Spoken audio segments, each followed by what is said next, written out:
Welcome to Tenor Tech, where I solve the problems you didn't even know you had. You start with what must already be true: UEFI boot and TPM2, 0 active. Once done, open Settings and confirm system information shows UEFI. That matters because secure boot requires UEFI. Next, reboot into firmware and verify TPM is enabled.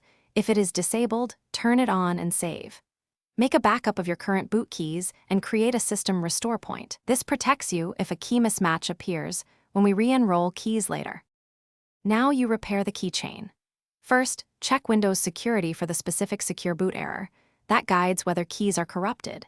Then reboot into UEFI and temporarily disable secure boot so you can safely clear or delete old keys. Do only what the firmware UI allows.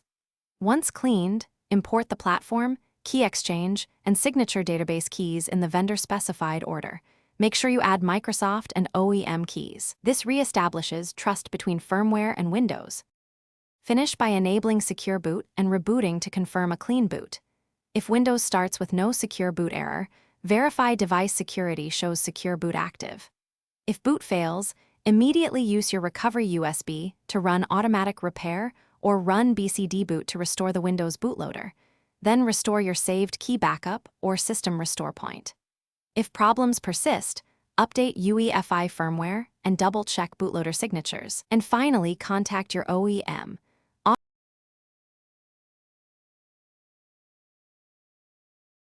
Thanks for watching. Subscribe to keep your life in tune.